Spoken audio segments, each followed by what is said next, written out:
Hello there guys, and welcome to another edition of Star Wars Comics. Don't forget to hit that bell for YouTube to notify you the second I upload my daily videos, and I'm on Twitter constantly if you guys want to talk more Star Wars. Link in the description.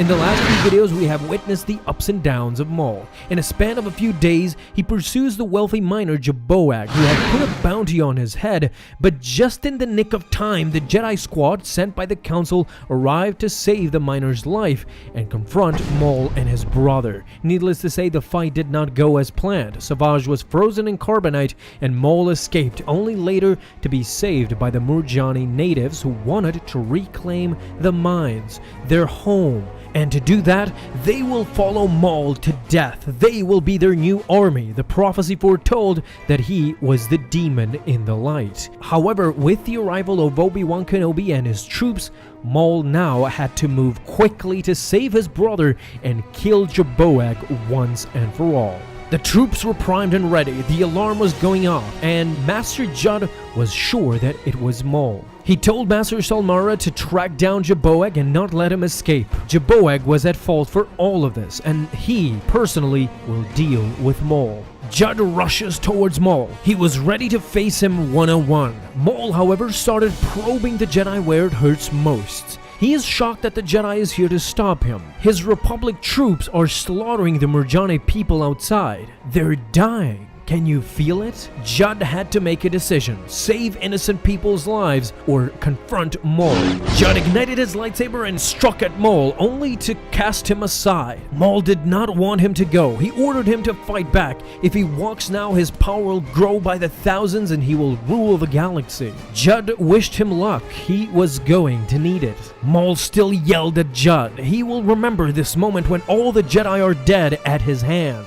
But Judd wasn't so sure of that. They stopped him once, they will do it again. In fact, now Maul was half the threat he used to be. Judd rushes outside, deflects a blaster bolt from the clone troopers and orders them to stop, to lower their weapons immediately. Obi-Wan orders the same. Jaten now realizes that they had been wrong all this time. Master Judd was the real demon in the light, the one who would save them. Now Jaboag was getting ready to escape. His escape ship was ready to launch as soon as he was ready. But the Jedi once again had arrived at the nick of time. He pulled out a blaster and shot at the Jedi. Master Salmara quickly deflected the blaster bolt.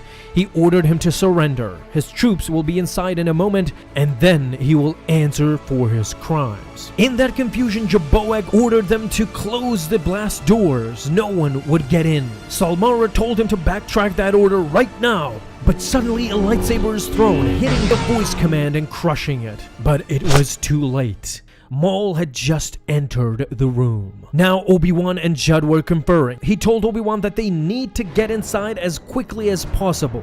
When the three suns rise, this planet and its population will burn. But they noticed the blast doors closing down.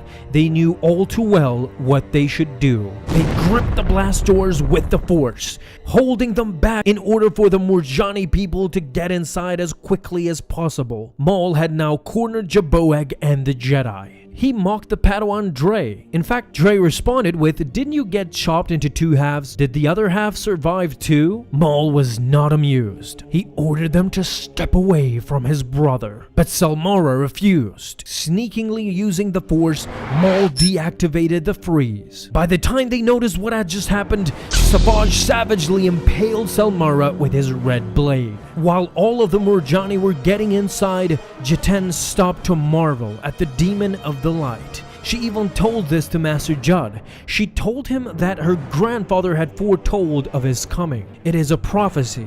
You are the demon in the light. Judd pleaded for her to go inside now, but inside things were not looking so good. Salmara was slowly dying, and Dre was left at the mercy of two Zabrak savages. Maul was eager. "Pick up the lightsaber, little Jedi. Avenge your master." He proceeded to mock him. Is he afraid? Is he weak?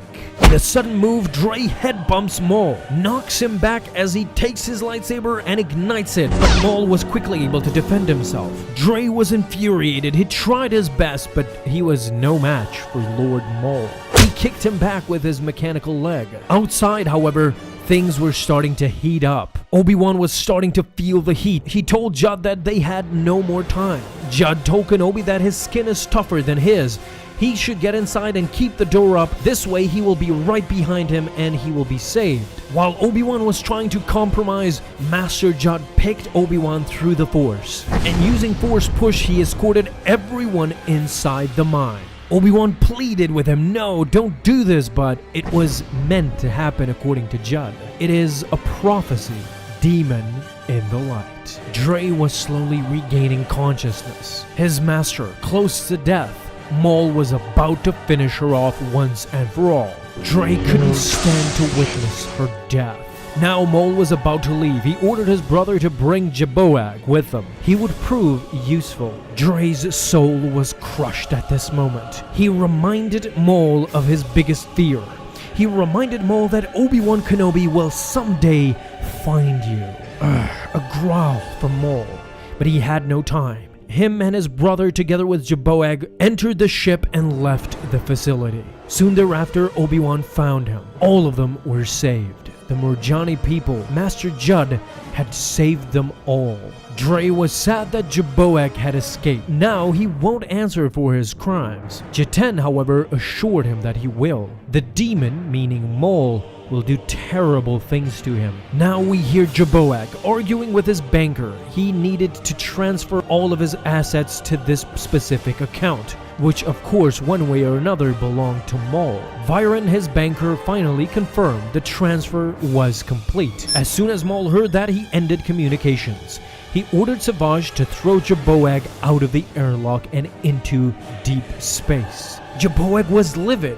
He promised that if he transferred everything to him, he would let him live. But this is exactly what Maul had anticipated. Once he transferred all of his assets, he was no longer useful. Kicking and screaming, Jabboag tells Maul that without his uranium, the galaxy would go dark in a second. But in fact, this is what Maul actually wanted.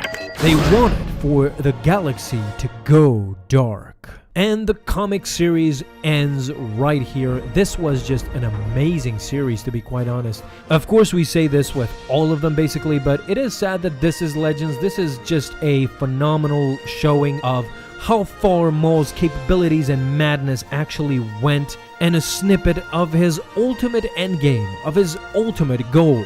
I loved making this series for you guys. Hope you loved watching them. If you did, please consider leaving a like and a comment down below. Tell me, do you want more Maul stories or anything else that you might desire? My channel is here for your pleasure, guys. Thank you so much for stopping by.